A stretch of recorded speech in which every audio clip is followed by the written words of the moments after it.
your attention, please. 10, 9, 8, 7.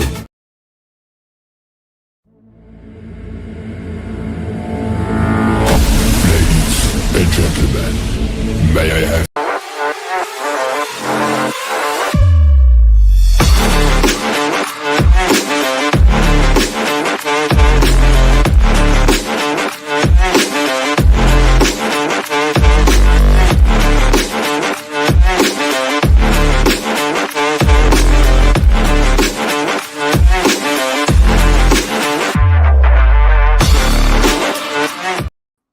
What the hell? Was that messing up on your side too? Oh yeah, dude. I was like, what is going on? Yeah, the countdown didn't work and I'm like, what is that? So then I tried our regular intro. Guys, it is the DNA show. Dennis is back. The mighty one returns and he brings a whole lot of problems to the stream, as you can tell. Because hey, when it was just me, the few times I did go doing the DNA show without him, were there hiccups like that? No. Somebody's bringing their bad juju to the freaking show, and I'm not thrilled with it, Dennis. Well, I can't help it that the ghosts have decided to infiltrate your computer.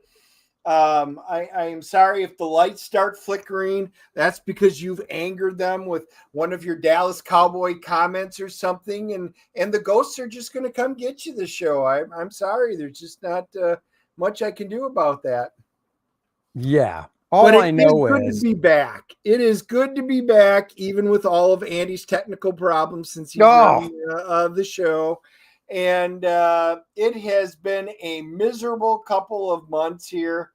I am just glad that I can actually semi-function. Like I'm already hitting a wall today. And we are doing Reenie's show tonight. So for those of you watching us now, that'll be our third show today.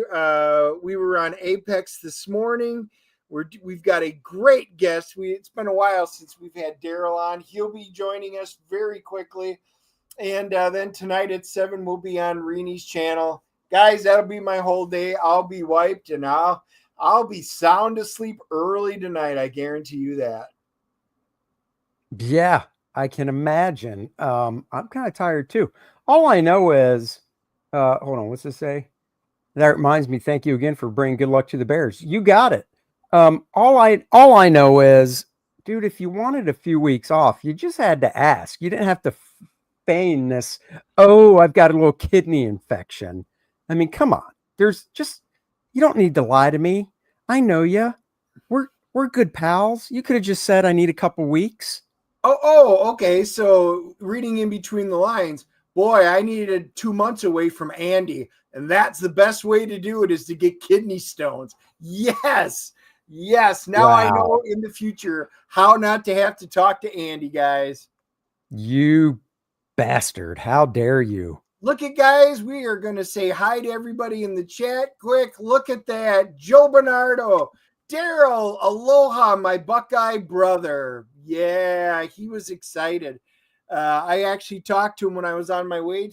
I actually made it to the local comic shop today for the first time in like 3 weeks. And I was so happy to pick up my new comics, but I talked to Joe on the way in. Randy's already letting everybody know there's only 11 left of the retro newsprint edition. We'll get into that later. The longest cosplay. I think we saw you at Hickory, one of my favorite Comic-Con artists and people on the planet. This is going to be a great interview. Yes, it is.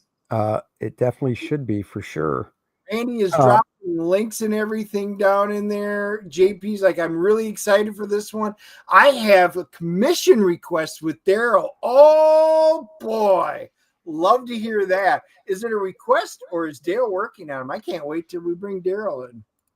I know. Hey, Dennis isn't replaced by Rich. No. Rich only got my spot at SC Comic-Con because it was the first time I haven't been able to attend it. He doesn't get my DNA spot. I think Tucci took my spot last week, didn't he, Billy? He did take your spot last week. So big hiccup with the Cowboys. The Cowboys are a mix between hiccups Big and hiccup. massive I don't even know what you're talking about. They won last week, and I'll have you know, and I'm not making this up. You can go fact check me. Number one quarterback right now out of the top 5, Dak Prescott. Oh, Yep. well, he does have one of the biggest contracts, so good on him. He no, seriously. If you look at the top 5 quarterbacks, he is number 1.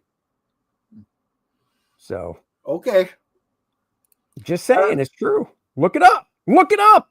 I know your tone. I know that okay tone, and that okay tone is no, he's not. I know your tone. So there we go, guys. Darryl is working on it. Hal Jordan, 49ers number 1. No ties with this team. No ties. That's your slogan? Hey, we're a 49ers fan. No ties. Yeah, that's right. Okay. All right. I will say 4-1 with a team that's not even that healthy. Hey, tip of the hat. If we're talking football, let's bring our guest on because he's a fan of football. Mr. Darryl Banks, hello. But he's all the way from the middle of the country. That's right. So you're a Browns fan, huh? Actually, I'm a Bengals fan, but I had an uncle that passed away who was a lifelong Browns fan. So today, I was kind of thinking about him and I'm wearing this shirt. But I kind of have like a favorite team and like a top 5. I'm kind of, I guess, AFC, Bengals, Browns, Ravens. Although I'll pull in I like Buffalo as well. So those are kind of my favorites. Okay, so I do like Buffalo. I love the fact the Chiefs are 2-3. I hope they keep going down. I want Buffalo to go all the way. I did see that this morning. My daughter told me the Bengals traded and now have Joe Flacco. The Bengals have Joe Flacco? Wow, yep. This is news to me. I mean, 2 seconds ago they were in Cleveland. Now he's in Cleveland. I mean, he's in Cincinnati. I mean, stranger things have happened. So I don't know. That is now I just want to check because my daughter's pretty up on this. She gets news alerts and stuff. So let me just double check that. More than the 3 of us put together. She lives on the NFL. Yep. Joe, 2 hours ago, Joe Flacco to start at quarterback for Bengals in Week 6 against the Packers. Wow, and it would be against Green Bay. So good luck with that. So. Yeah. Well, we did hand Cleveland that massive gift this year. So you're welcome, Darryl, because I am a cheesehead, and I still don't know how that happened. I watched the game and still don't know how that happened. Well, I can tell you, I watch a lot of my friends are Packer fans and stuff, and we were all sitting around talking about it, and I was like, guys, everybody's picking the Packers, and I said, this game worries me more than any of the other ones. They're like, why? It's an easy team. I'm like, they always overlook the easy teams, and all 5 of our starting offensive linemen are out. I said, I'm really worried, even though the Browns have a solid defense, and I said, they're going to roughshod over our line, and they did. They absolutely did. There were a lot of sacks. It was not a good looking game, and when it's close at the end, never favors the Packers. So, yep, I hate to call it, but I did. I was very sad. Hey, I'm this sure is the kind of season we don't want to predict this stuff. So. What was that? What was that, Darryl? I was going to say, every season I say I don't want a predictable season, but then when it happens, I'm not happy about it. It's like if you had told me Jacksonville would win, or when when Cleveland beat Green Bay, it's kind of like, oh, that's the kind of unknowns I always like about the season. But then sometimes I like to be able to kind of tell what's going to happen. But then, like when Kansas City was winning all the time, it was like, but that's kind of boring. It is boring. Nothing against Kansas City, but I mean, but being a Cincinnati fan, it's kind of like, well, I mean, the last time we were really good was when, of course, being in Columbus, we're more of a college town anyway. So. Oh yeah. Yeah. Well, I mean, with Joe Burrow and stuff, you have hope, but then he gets hurt and he's out to what? December basically, and it's like, Yeah. what's the point? Come December, if the team's not turned around going for the playoffs, you might as well just tell Burrow, you're done. You're not even touching that field again until next year. No point. So See, Joe's Joe asking you, understands. Darryl, What's that? what's more important? Joe's asking you, what's more important, NFL or Buckeyes football? Well, wow, it's like picking a favorite child. I mean, but They're both, equal, we know. both. But I mean, I'm right here in Columbus, so if I say something else other than Buckeyes, I'm like, oh, yeah, better look over my shoulder. That's right. It's in case you don't know, Buckeye football is big here in Columbus, Ohio, and when I mean big, it's like it's like a pro team. Yeah. Yeah. There's his comic art fans. Go check that out. Thank you, Randy. Iodine says, Jag fan here. The fact that we are 4-1 is miraculous. I cannot believe the Jaguars are 4-1. It has to happen sometime. It has Oh, to yeah. happen sometime. But they're not leading. The Colts are leading the division. The division, yeah. So yeah. Yeah, but didn't the Jacksonville kicker kick a 70-yard field goal? Oh, I don't know. That's incredible. That's the record, because I'm pretty sure the record before was held by the Dallas kicker, because the dude's from soccer and he just drills them from half field or more. So there was a time a 50-yard field goal was weird. Now it's kind of like it seems like it happens more and more and more. It's like, I know. what's going on? It's what's weird about the game is that, for one, because now, once one kicker does it, now if Dennis is right, if this other dude in Jacksonville did it, now it's kind of like it just takes kind of the magic out of it. You kind of want it to be where, oh, should they try to kick that long one from the 45-yard line, or should they, punt? It wasn't. So I was right, but it was in preseason. Oh, okay. So thank you, Iodine, for the update. Yeah, it's just weird. Like, the one thing I noticed too when I went to the Bears game, the Bears Cowboys game, is because you don't really notice it watching on TV, but this is also the first year they're not doing the yardsticks with the chains anymore.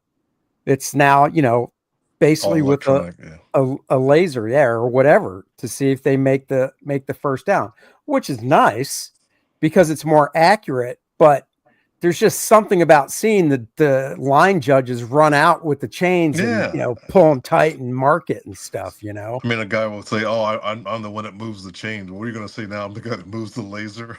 It just doesn't sound right. Well, that's just it. And they still have the flag guys that hold up each one on the sideline, so the players can tell where they have to make it. But just that little orange like rectangle thing that's right there marking where the first down line is, I don't know. Just to the Panthers. Whoa, no. Well, Andy switches. Why would I do that? All right, so Dallas is coming here. Dennis doesn't want to go to the game. He's being a dick because he went last week. Two Panther Stadium games for him is enough. Or one is enough, I should say. Guys, it was literally my first day out of the house. My wife just had knee replacement in the middle of all the crap I'm going through. So she needed help going. I actually didn't feel like going at all, but had to go to help her out. So you're walking around uptown. I will say this, even at the tailgating party, thank God they had chairs there because I went and sat. We ran into Packer fans there and of Garn. Now, Packers had a bye week, but it was the Dolphins and Panthers. 60% of the jerseys at the game were Dolphin jerseys. This is at home in Carolina. There were more away jerseys than there were home jerseys. We also saw a bunch of Steelers, a bunch of Packer fans that were wearing their jerseys, a few Broncos, and 3 Shane Falco jerseys. Had I known that, I could have worn my Shane and made it a 4th. The guy sitting right in front of me was a Shane Falco. For those of you that don't, that's a movie, The Replacements, Keanu Reeves. And it was awesome to see that. But guys, there aren't many Panther fans here in Carolina. We're all transplants in Charlotte. So, we all bring our teams with us, and it shows at the home stadium. Yeah. Yeah. Darryl, have you been to live NFL games before? When I was a kid, our church group went to a Hall of Fame game, a Bengals game, which is, I wonder if that's why I've been a Bengals fan for so long. Oh, that's nice. This was back during when Kenny Anderson was still playing.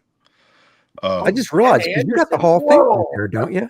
Mm-hmm. Well, that's in Canton, but that's like 90 minutes away. But yeah, Ken Anderson, that's like 82.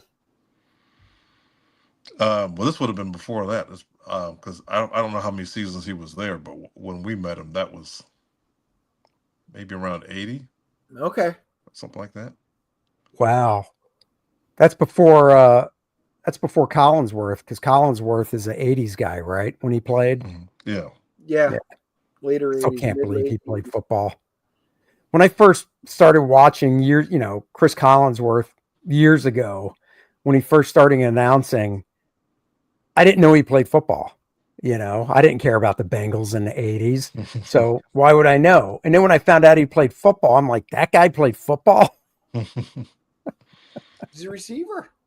Yeah. Well, I mean, as soon as you find that out, you're like, yeah, he's built for a receiver. Okay. So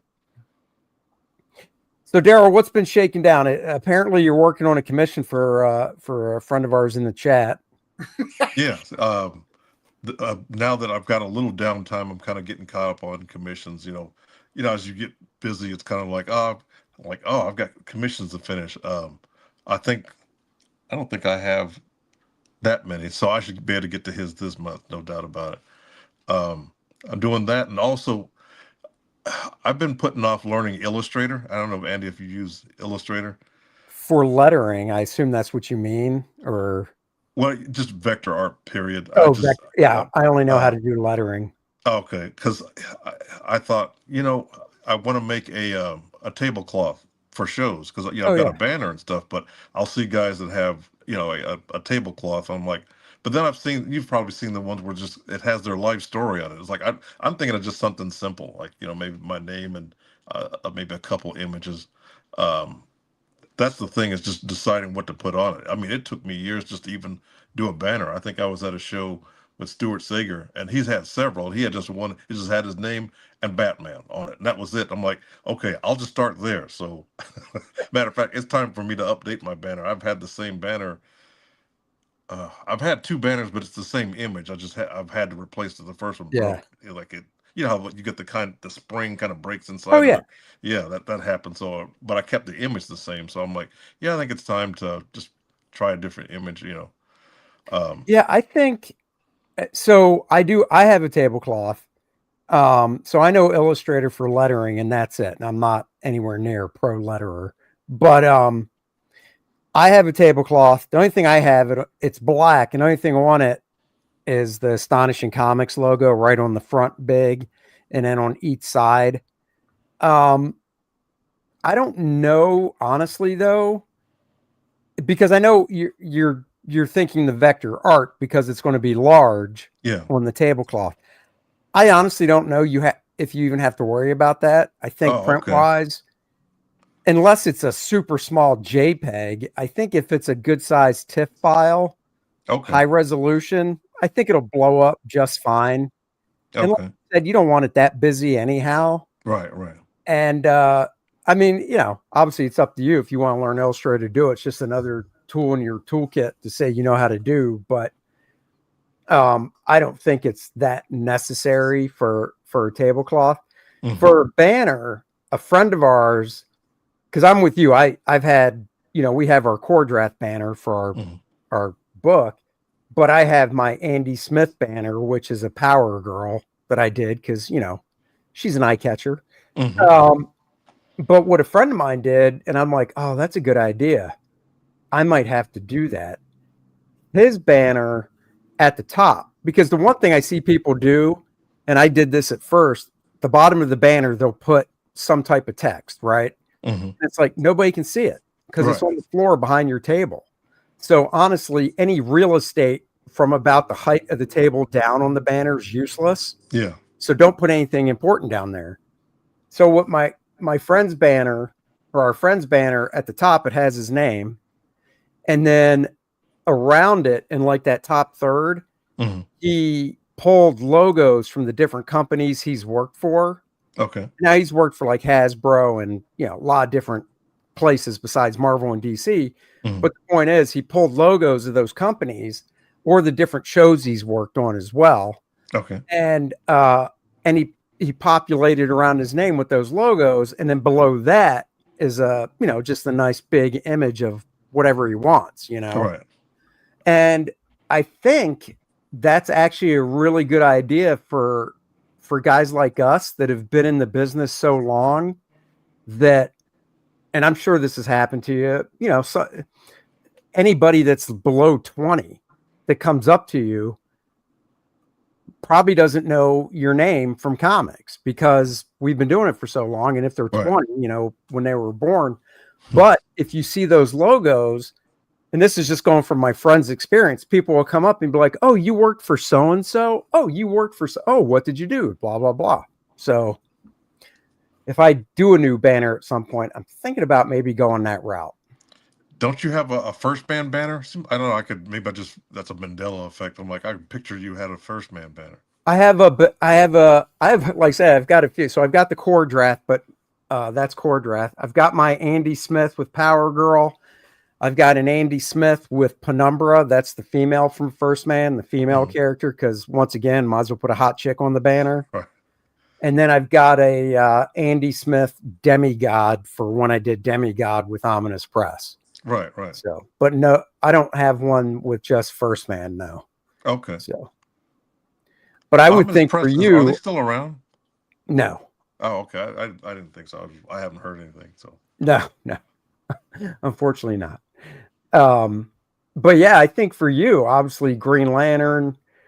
I mean, Green Lantern is what you're known for, of course, but still Marvel Comics. You did some work for Marvel, DC, and then whatever else other maybe companies you've worked for. I was just gonna say, who have you done work for outside of DC? You did Marvel. Did you do any of the smaller independent ones or anything?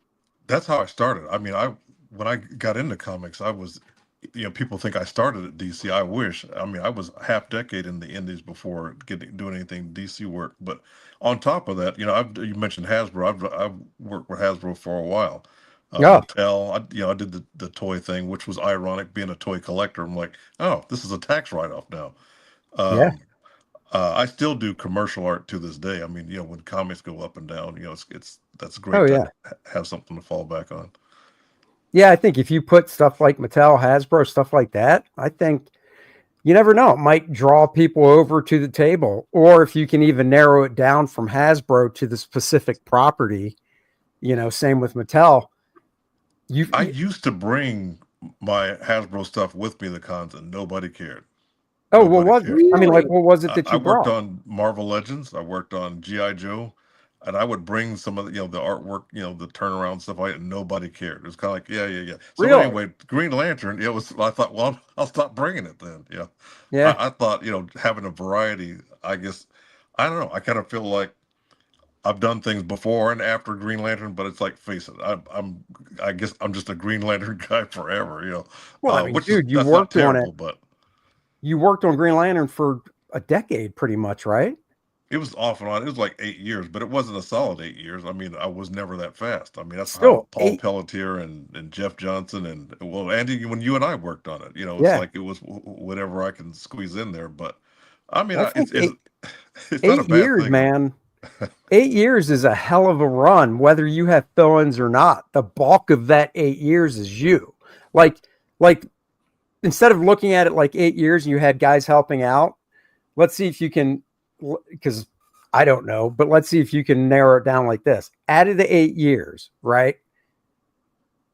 If you can, in your head, how many issues you did divided by 12, would you say it would be, if you work solid, no fill-ins, 6 years straight? Were there like 24 issues you didn't do out of 8 years? You know, that's 24 is a lot. I would imagine you probably did 6 12 years. issues, 8 years. That's what, 96 issues total that they would have put out, not, you know, without annuals and stuff. So out of that 96 potential, how many did you do? Yeah, you had to have done over 60. Probably. You know, it's like I want to know, but I don't. I remember at one point talking to Dan Jurgens. He was like, man, it might be time for you to move on to something else so that, you know, you don't get, you know, like typecast for that. Right. But I'm like, I have a family. I'm like, I can't leave a paying gig that's, you know, constantly feeding me work. I can't leave that. But, you know, I probably should have left when Ron left. But, you know, again, you know, when I did leave, it was a mutual thing. They were ready for me to go and I was ready to leave. And it was kind of like we kind of came together mutually. But yeah, I mean, I was, by the time like Judd Winnick was writing it, I was burned out on it. And that was no reflection on Judd. It was more like, I'm tired of this. It's like, I want to do other things. Was Judd the writer on it when I was inking you for those few issues? I think he was. Let me think. Let's see. Around the 120s, that was Ron. I think. That was still Ron. That was still Ron. Because when Judd came on, my inker was. I have to go back and look. Some of that stuff, I honestly, it's kind of like rearview mirror. Like, yeah, it was years ago. I kind of want to focus on what I'm doing now. But then, Right. Andy, when you and I were working on it, yeah, Ron was still writing it. Because I remember that was when Effigy was around and when the controllers were messing with Kyle's head. That was actually a fun story arc. I like that. Yeah. Oh yeah, I've got you know, once again, it was nice that, you know, they did a trade of some of the stuff and I was able to you know, to get it. So it's funny, I'm sure you got one of the comps. They put together that Green Lantern compendium. I don't think it was last year. I think it was the year before that. And I didn't have enough work in it to get a comp copy sent to me. Mm-hmm. So I bought one, but I just remember they spelled compendium wrong on the spine. Did they really?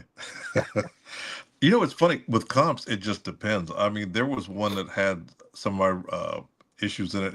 It had an Alan Davis cover, and I never got that one. I've always, you know, being a big Alan Davis fan, I'm like, oh, you know, I got to get that. You know, it's just a matter of time. But then I've gotten comps where I had nothing to do with. Oh wow. It's like, oh, this is Green Lantern. He must have had something to do with it. I'm like, no. So I asked AI for you, Darryl. I was just curious. So I asked, how many issues of Green Lantern did Darryl Banks draw?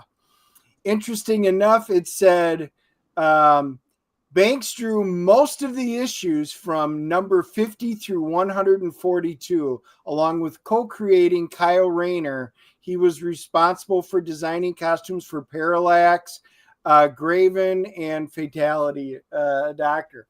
But it just says most of them Even from AI 50 doesn't to know. 142. Wow. I was kind of hoping he's like, oh, well, AI would know exactly. Like, oh, I know. Well, That's crazy. They didn't know the exact answer. We are still needed. We are still needed. Man, I'm hoping, you know, that Green Lantern show that is coming out through DC, I guess next year, you know, that has Kyle Chandler in it as Hal Jordan, and I can't remember the actor's name playing Jon Stewart, but I remember seeing him in the movie on Netflix, and I was like, that dude would make a great Jon Stewart, and then lo and behold, Aaron Pierre. Yes.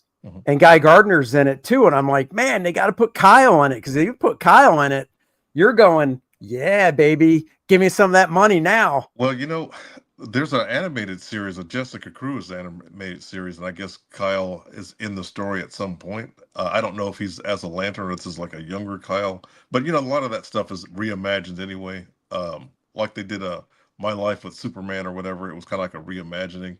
I haven't watched much of it. It was kind of like, oh, this seems like more like Superboy to me, but you know, people like it. So I guess that same studio is doing something Green Lantern related. So, yeah, with royalties, it seems like it used to be almost everything. Now it just seems to be comics because Todd McFarlane is doing a Green Lantern 49 homage figure. Oh, I saw that. Yeah. And so, but you know, he also did a Parallax. I didn't get. I had to go buy that. Oh my God, that sucks. The Kyle figures. But what was funny is when Funko Pop did the Kyle and Parallax figures, and I think Ron got sent a Kyle. I'm like, oh, cool, the writer got one, so mine should be in the mail any day now. No, I had to go buy that too from Target. Oh so, my God, that's awful.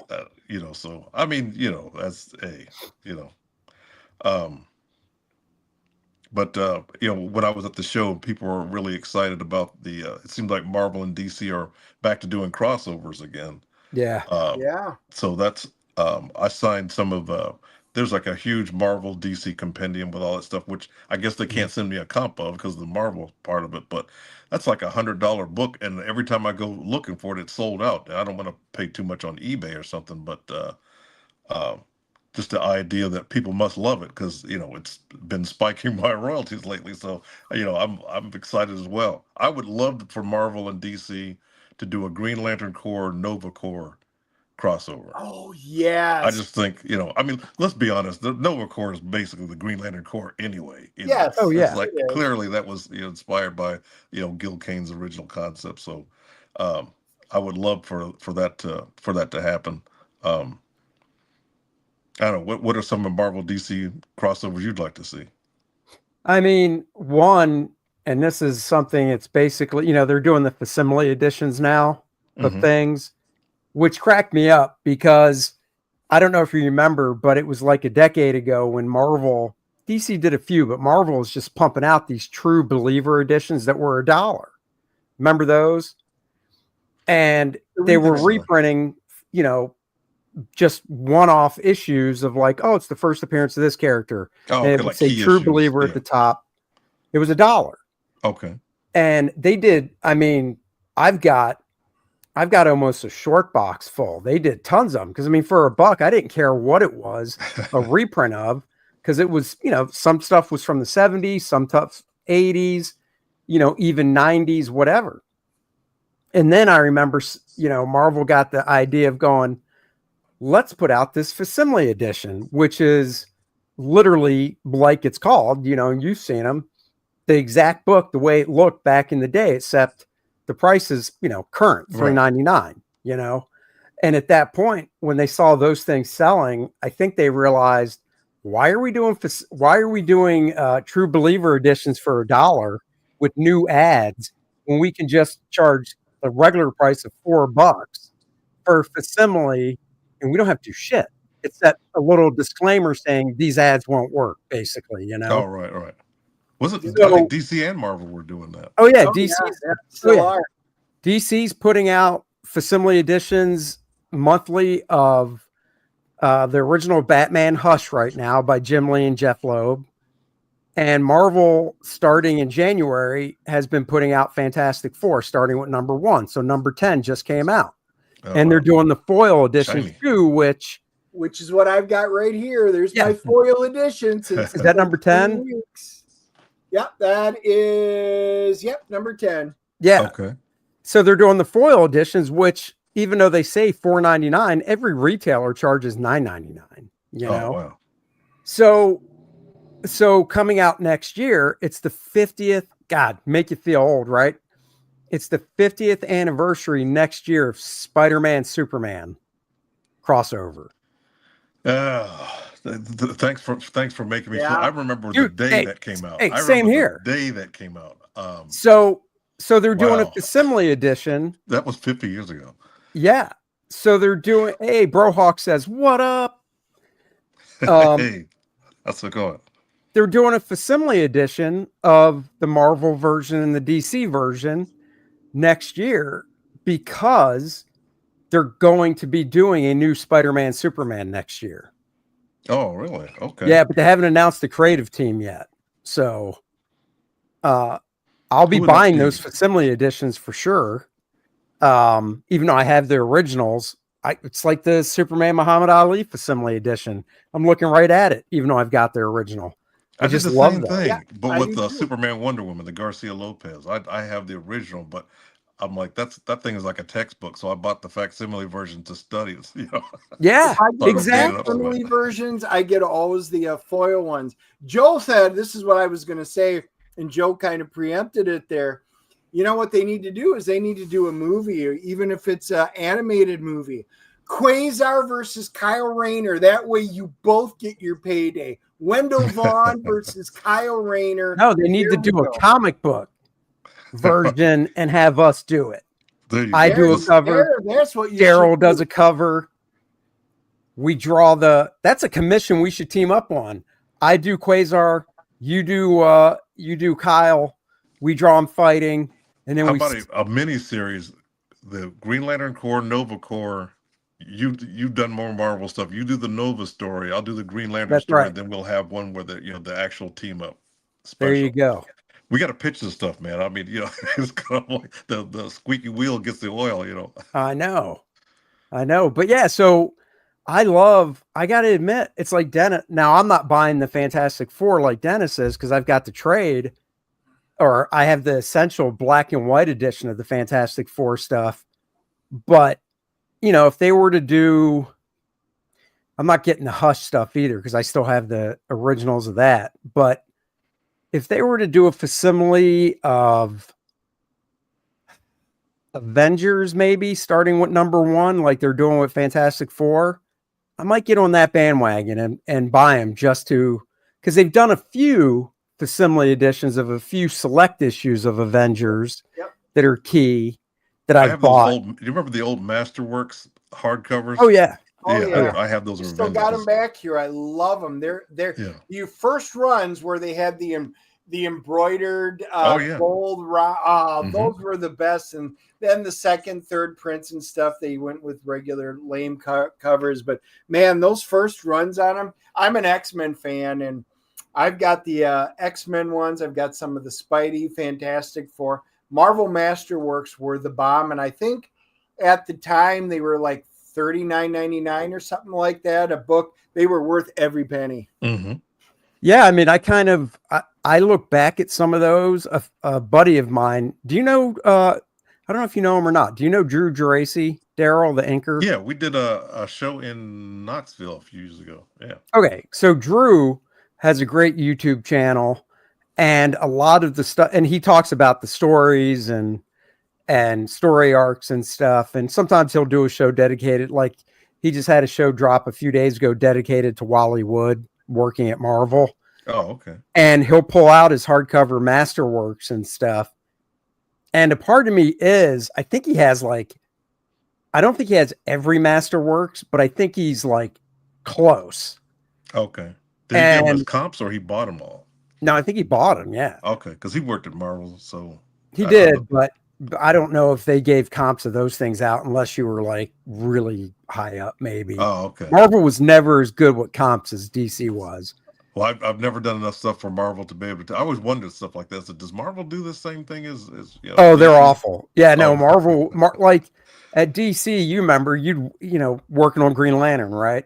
Mm-hmm. And you were doing it monthly. Well, even when I worked on just one issue of a book, the week before the book hit the stands at the comic shop, you'd have the box from the printer show up at your house with 25 of them. Yeah. At Marvel, dude, when I worked on the monthly book at Marvel, I'd be lucky if, one day, and this is like weeks after the book came out, I might get an envelope in the mail, and I'm not kidding, a literal yellow oversized, paper envelope. Yeah, right. There might be 3 copies in it. And then the next month I might get 5 or 6. Then I might get 10. Then I might get 1. Just all over the place. DC though, right on. So I'm with you. But I guess Marvel discontinued the Masterworks stuff. Now they just do the Epic collections. Yep, they did. Yeah. So this is why I love our audience. If I counted correctly, which means he was doing his homework while we've been chatting, Darryl did roughly 53 issues during the Green Lantern Volume 3 run. So there you go. Oh, okay. Well, thanks. I did not know that. No, that's not bad. I mean, that's more than half of the 8-year run. So yeah, Masterworks. Yeah. Oh yeah. Omnibuses. Yeah. Do you own any of the omnibuses, Darryl? The big fat 100, like the crossover one you were talking about? Do you own any Just of those whatever suckers? gets sent to me. I have never bought any. I mean, I remember DC did not Zero Hour. What's the other one that's very similar to it? I get maybe it was 0 Hour. It came out recently, within the last couple of years. Who's the villain with the red and black costume? Like there's a toy of him and everything. Extant. Wait, Black Is that Hood. 0 Hour. That is 0 Hour. Okay. No. Wait, Dennis, who'd you say? Is it Black Hood? No. No. That's a Marvel character. Oh, I don't. Batman. Wait, what's Batman? Ex Robin. Oh, Red that's oh yeah, Red no, that's the Red Hood. Red Hood. I just had the Okay. wrong. Yeah, no, 0 Hour is from the I think 90s. it was 0 Hour. I think it was a zero. Anyway, that was that one, and it was one other. Yeah, that thing is. Well, I say a phone book. I have to explain to any kids listening. What's a phone book? You know, like Yeah. they used to put them on your porch, and they were yellow, and then you had the white pages and yellow pages, and really thick. Whenever I speak at schools, when I mentioned I used to get rejection letters that was as thick as the phone book, and they were like, a phone book? Like, oh, yeah. I'm like, when was the last time anyone saw a phone book? So I have to explain what that means. So I got to find a new analogy. Yeah. But Or getting back to record players, or when I used to dial the phone. What do you mean dial? You just hit the screen. Yeah. Or you get angry and you'd slam the phone down, and then it would Right. make that huge ring, which was very satisfying. And now all you get is a click. You don't even get that. Like at least when you hung up on somebody back in the day, you got to dial. they something. wouldn't hear the slam, but you would, so it would be satisfying. That's but right. they would hear some disconnect noise, right? Yeah. But Now they would hear the initial funk as it hits. The receiver would hit. They would hear ka-chink. Right. Now, like you said, Dennis, it's just pushing the end button. So there's no noise on my end, and you don't get a noise either. Like you might still be talking because you don't know that it's disconnected. And then I'll get a phone call back. Did you hang up on me, or were you disconnected? Oh, well, let me answer that. Hang up again. That's right. That's right. You know, it's sad. And we've lived in this house since 2013.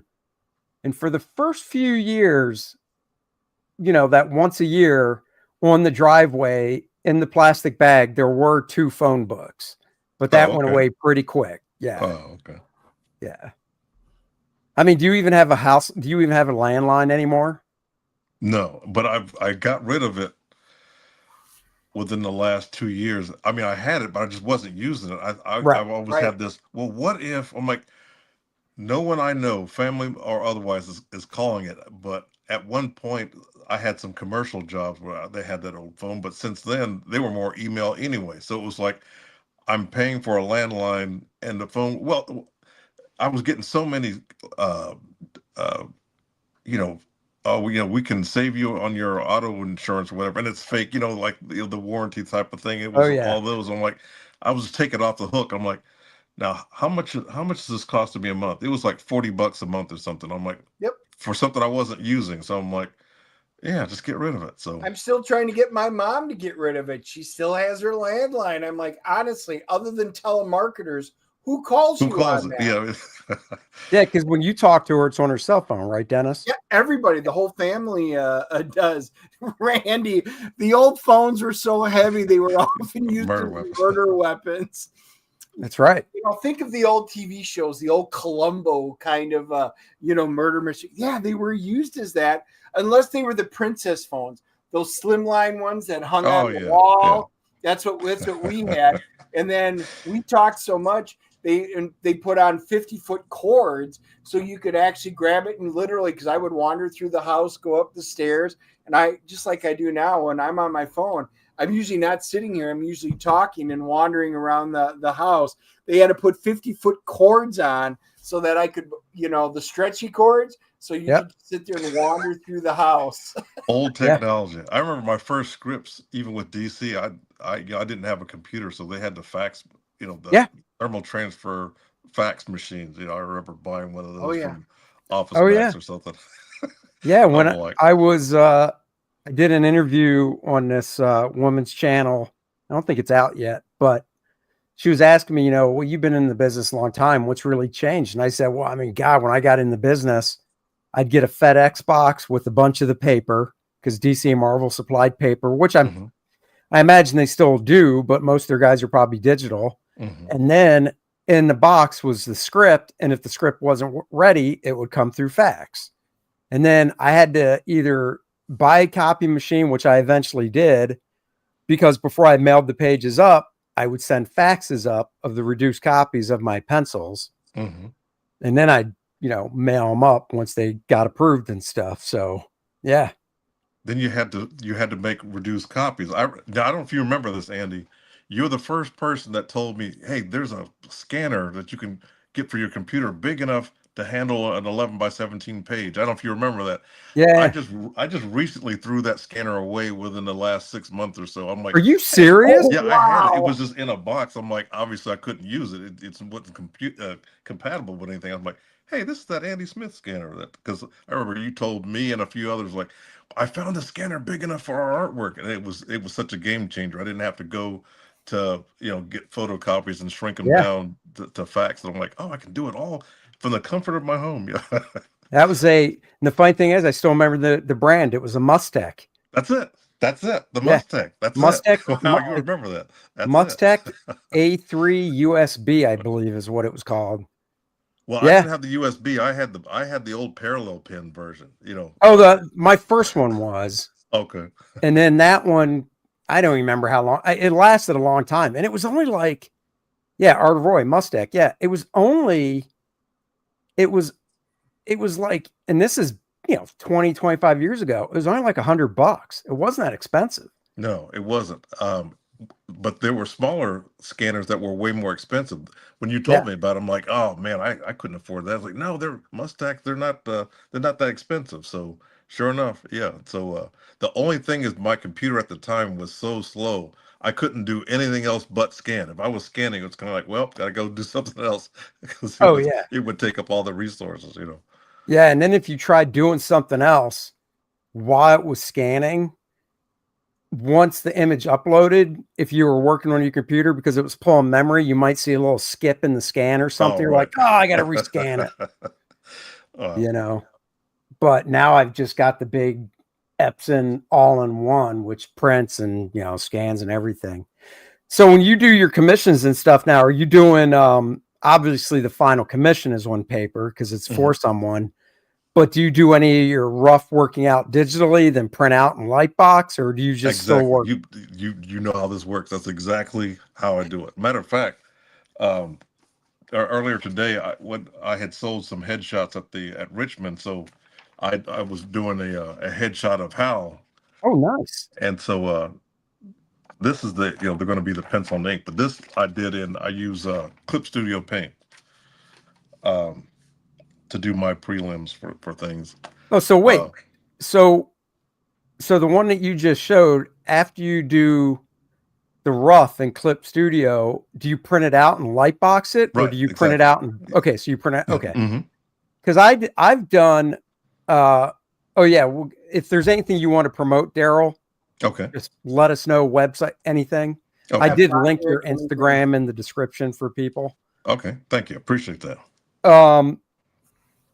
I've done commissions where I've drawn it digitally, but lightboxing through Bristol, it's still kind of a pain. So I'll print it out really light blue on the Bristol. Okay. And then, finish it up with ink, and, I print it out in so light blue, I have to pencil over it anyhow. So it just saves the whole point of popping on a light box and stuff, But I've done it that way when I was working on, like, maybe doing a color piece.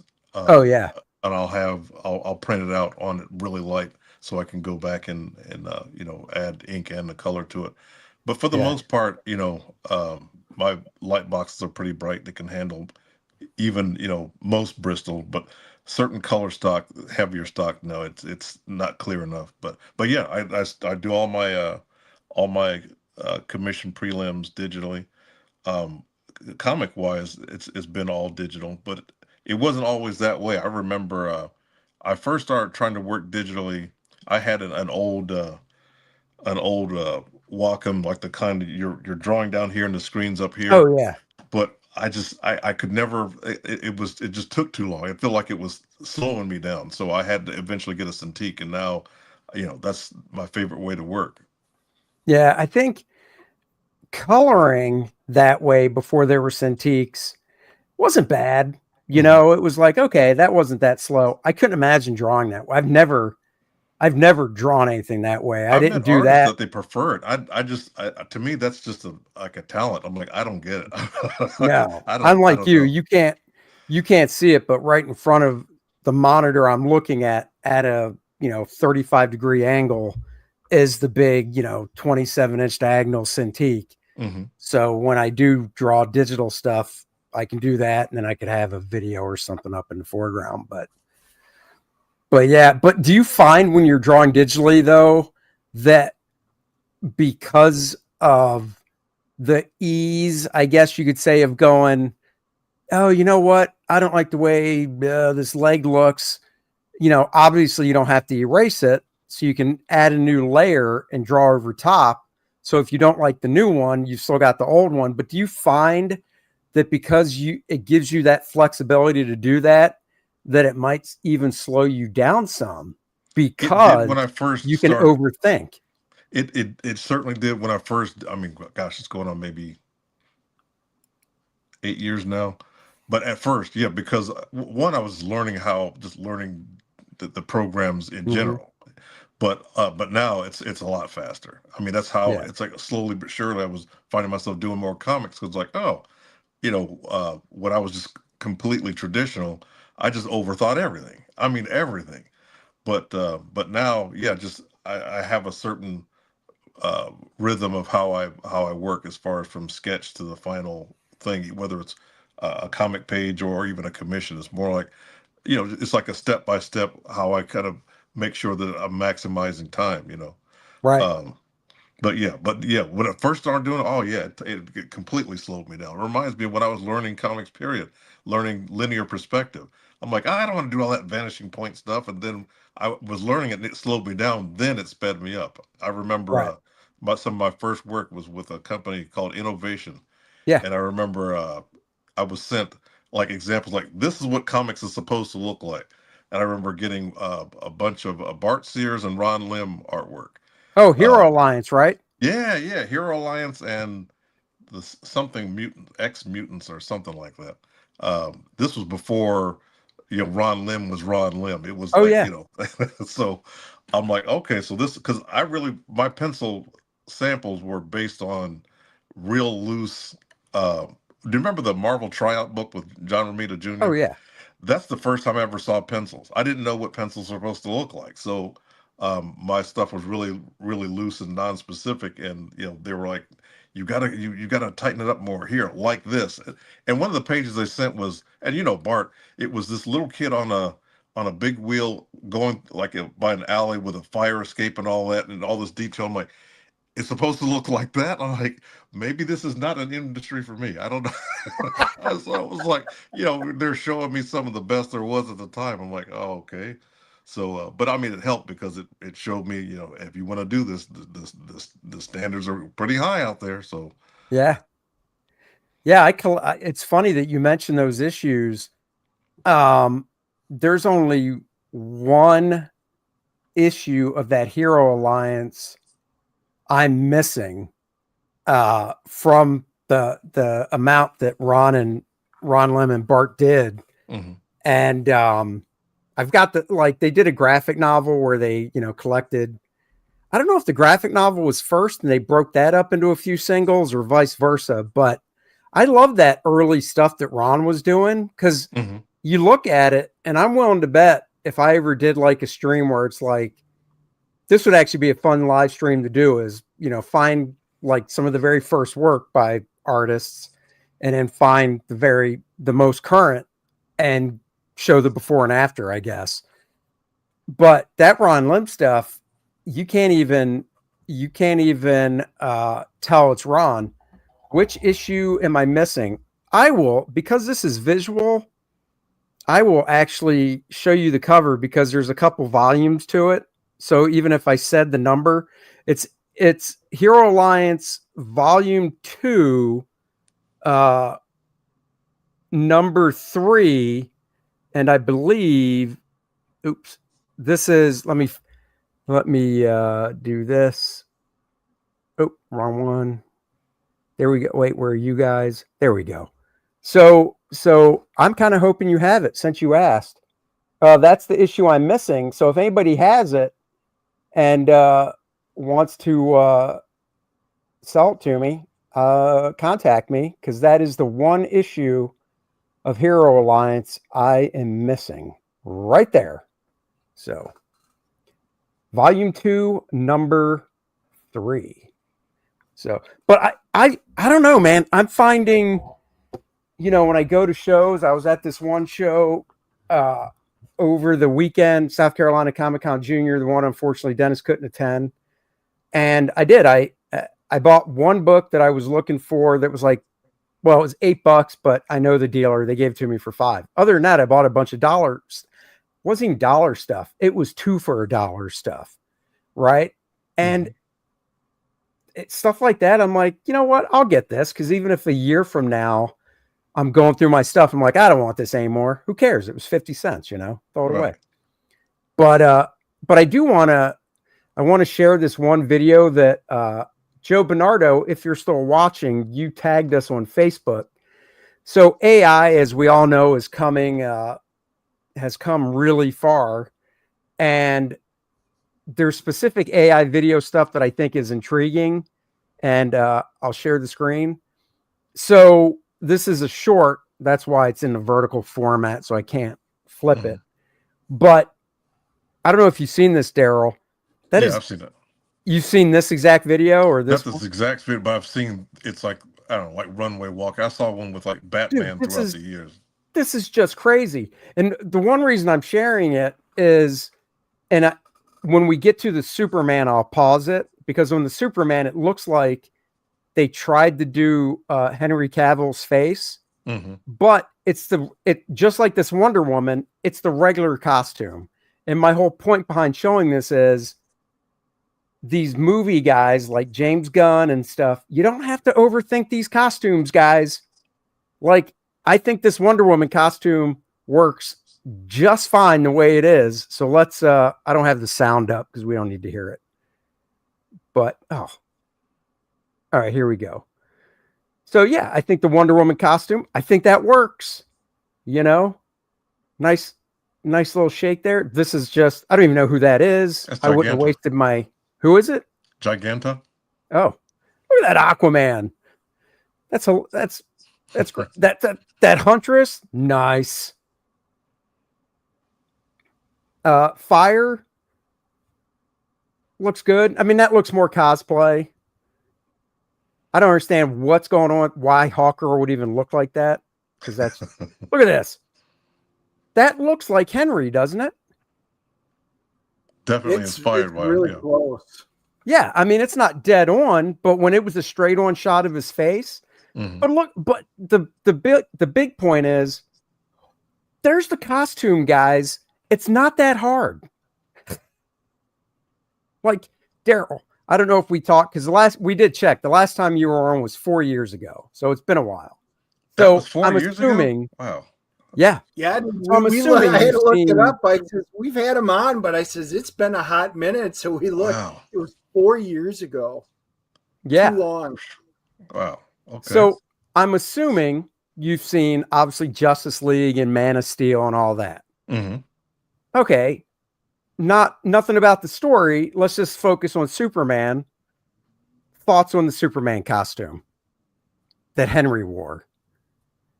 Well, you're asking a guy in his 60s to critique these modern designs, where I grew up on, Superman to me, I think about, I got to have the trunks.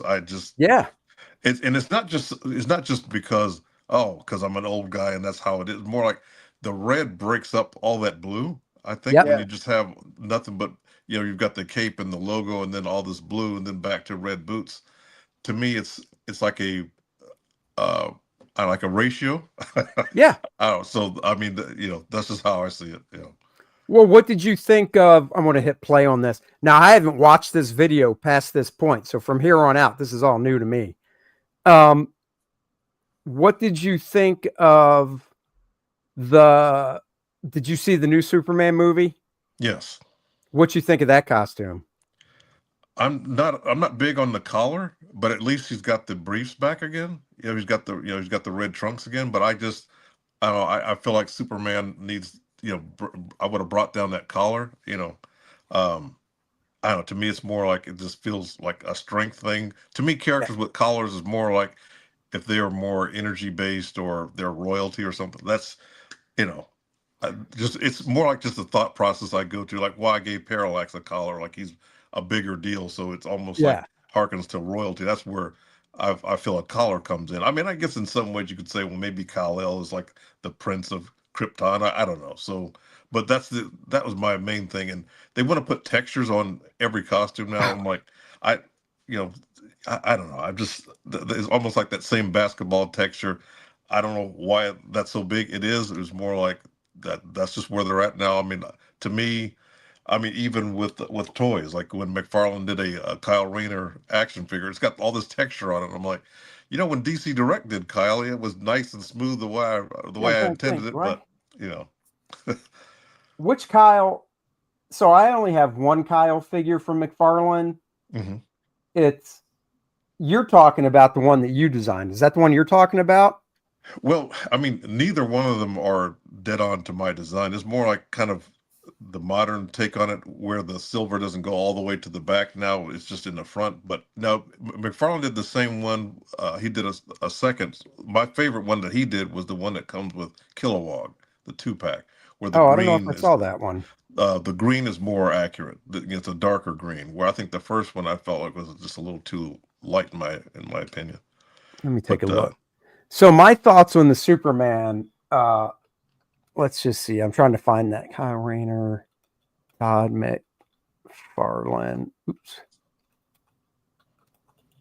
All right, let's see what comes up. My thoughts on the Superman one in the new movie. I'm with you. I wasn't a fan of the collar, but I wasn't a fan of the the the suit not really being form fitting. You know, mhm. I get what he was trying to do, but once again, I kind of harken back to how could they nail it in the 70s with Christopher Reeve, and ever since then they just haven't been able to do it. And I, and it's and and back then that was it. You Well, I know, think there were people have, it's almost like people have made a joke out of heroes in spandex, like, oh, they're running around in leotards. And I think they have to make sure it feels more, carbon fiber or more, I don't know, armored, tactical, I guess. Um, yeah. Oh, so but this is here. Let me see. Let me share. This is the one I have. okay. That's that's they've done a couple since then. This is who designed that one? Maybe, That's is that Jim Lee's? no, this is after Jim Lee. That Oh, would have been, I would say, I used to say Ivan Reese. It's pronounced Yvonne Hayes. I think that was around his run. wait a But they've second. Let's made back up. It's pronounced what? Yvonne Hayes. It's not Ivan Rice. No, I've been saying that for like 20 years. I was on a podcast, this Brazilian podcast, and they're like, "Oh, he's been a regular, on our show," and I'm like, "Oh," so I've been butchering his name for all this time. But Oh my you know, God, so have I. but I I guess you know, if you say that, they know what you're talking about. in all honesty, I actually said it the way you did, the right way, and then Mhm. Dennis corrected me. So I was like, well, Dennis knows everything, so I'll just go with Ivan Rice. Thanks, Dennis. Um, this is the That's one I yeah. want. Okay, yeah, that's the one that comes with Kilowog and a bunch of ring creations and stuff. And Oh, yeah, this is your costume. This is the one I want. So although they gave him this weird, these patterns in the gauntlets and the boots, but again, it's McFarlane. He sometimes he'll do his take on things. Like the yeah, parallax was just way off, but I'm just glad that they did them. yeah. Well, they got to make it different. So But then they'll do accurate ones always in got to some other mess with characters. stuff. But yeah, I wasn't a fan in the new Superman of just lack of a better word, the bagginess of the Oh yeah, yeah. costume. I would have been pissed. I said this too when we talked about it. I would have been pissed being the actor because that dude freaking put on a lot of weight. Yeah, he did. You know, he showed some gym shots of himself.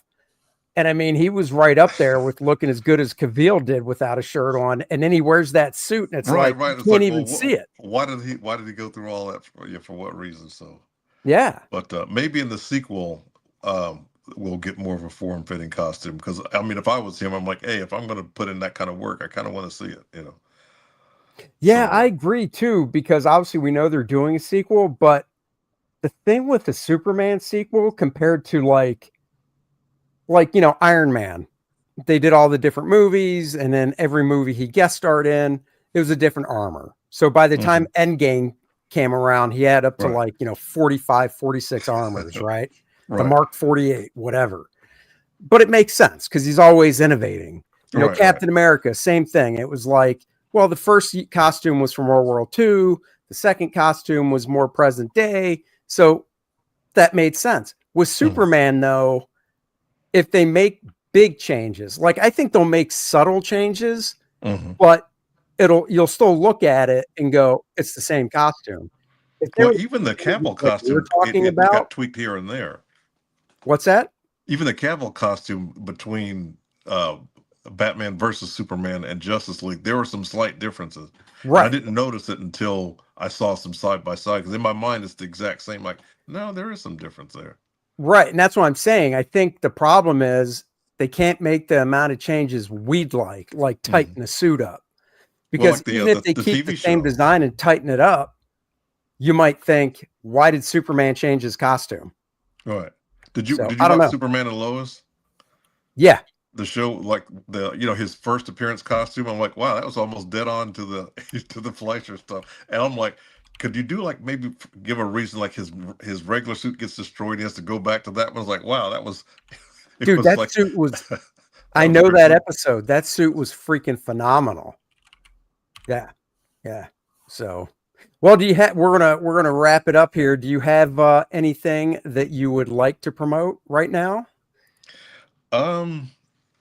Let's see. I think the only recent thing I can think of is when been doing some milestone work for DC, and cool. I did a miniseries called Shadow Cabinet, and they maybe a couple months ago they did a trade paperback of it. Oh, hold on. Let me get you a full screen. Oh, there you go. Nice. With this Dennis Cowan cover. He's so good. But other than that, yeah, that's about all I can think of. Most of the things I've worked on, some indie stuff, I don't have comps of them yet. But just follow me on Instagram, whatever. Keep up with my conventions schedule, that sort of thing. Love meeting people in person, and I keep it rolling. Hopefully, it's been a fun ride so far. It's hard to believe that I remember trying to break into this business. I've been doing it 35 years so far. So I know, right?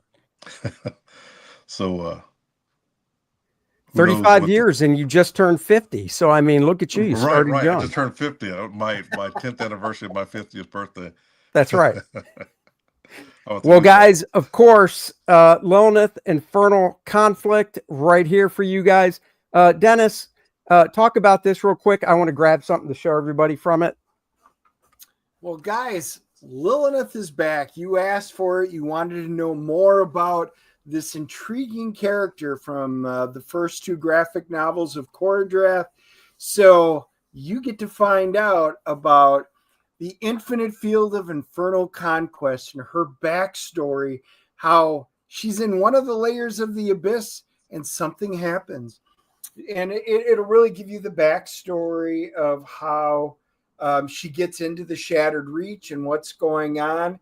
It's kind of like a little bookmark in between the Kor-Drath, the Awakening, and then the book after that. So it's a great way to catch up and learn more about one of the most intriguing figures that you guys wanted to know more about.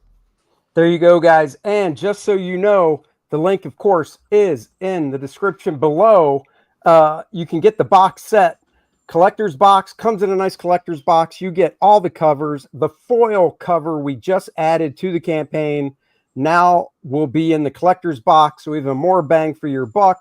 You get the John Malin black and white variant cover and the Usurcia bookmark only in the big, beautiful Lilineth box.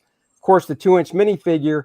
But more importantly, pardon me as I solo, oh yeah, the Kor-Drath calendar is in the house from the printer. Ring in the new year, hang it on your wall, and enjoy Kor-Drath every month of the year. Great art at the top.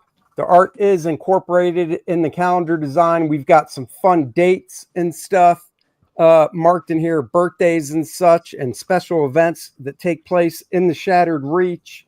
So the calendars are here. There's only 40 of them. 10 of them have been chosen. They will start shipping out next week. I just ordered the envelopes for them. So go get a calendar because they're going to start being mailed out. So you do have it in time for the new year. So go get your Kor-Drath calendar. There are 30 of them left, so don't be left out. And we only have, I believe, let's see, we have 11 copies of the limited retro newsprint edition left. So you'll definitely want to get that. That's right. Marcus got to see the calendar. I even let him touch it because that's how nice of a guy I am. He was like, can I hold it? I said, put gloves on. Get yourself 11 copies left, limited edition, newsprint edition with a throwback cover, throwback retro coloring, more flat type color in the inside. So it looks like you're reading a classic book from the 70s. So go get that because there's only 100 of them on the campaign. Signed, numbered. They come with a certificate of authenticity. The link for the campaign is in the description below. There's the beautiful foil cover, the homage cover, and yes, we have added t-shirts to the campaign, white, charcoal gray, or black, all featuring the Lilineth homage cover artwork. So you can get one of those too. And go check it out, guys. Really appreciate it. And Darryl, thanks for joining us. It's been 4 years. It cannot be 4 more years. Exactly. When we do we this. do get to see you at Heroes. But Yeah, it's not yeah. the I will same as definitely being see you on here. the show. That's right. Excellent. That's right. Excellent. Well, thanks for having me. Appreciate it. Yeah. And then, guys, another thing coming back now that Dennis is back, the movie reviews can continue. It has been over a month that I have not seen a movie sitting next to Dennis where we put the armrest up and curdle next to each other so nice and tight. It has not been the same. I have gone to see some movies, but not with my bro. We're seeing Tron tomorrow night. That means Friday morning, a Tron movie review is going to be there for you guys. Tron Aries, I am hoping for good since I've been laid up. I did watch Tron and Tron Legacy back to back. So I am looking forward to seeing if they knock this out of the ballpark and give us the ending that we all want. That's right. So that comes back. And then next week, we will be back with another guest on the show. And we'll just leave it at that. Nice little tease. Somebody who's never been on the show before. I can leave it at that. And there you go. So until then, thank you all for joining us. Go watch Graybeard's, Aaron Lepresti's channel. And Darryl, do you know Aaron Lepresti? Yeah, I've met Aaron before. Sure. I'm going to tell him that he needs to have you as a guest on Graybeards. That is a show where they pick a topic and him, Dan Lawless, and David Williams all draw live for 2 hours. Oh, wow. So if you're man enough, I'll suggest you to him. I don't know, but I live up to his standards. I don't know. I hope so. Oh, it's Aaron. You'll live up to his standards. It's the other guys you got to worry about. Okay. Yeah. And you have a gray beard, so you fit right in. See, look at that. Brohawk says, get on Graybeards. So, David, that's your homework. You need to suggest Darryl to Aaron when you're on the show. Yeah. All right, guys. Until next time, Thanks for joining us, and we'll catch you guys later. Bye-bye, everybody. Live long and prosper. Bye-bye. Thanks again. Yeah.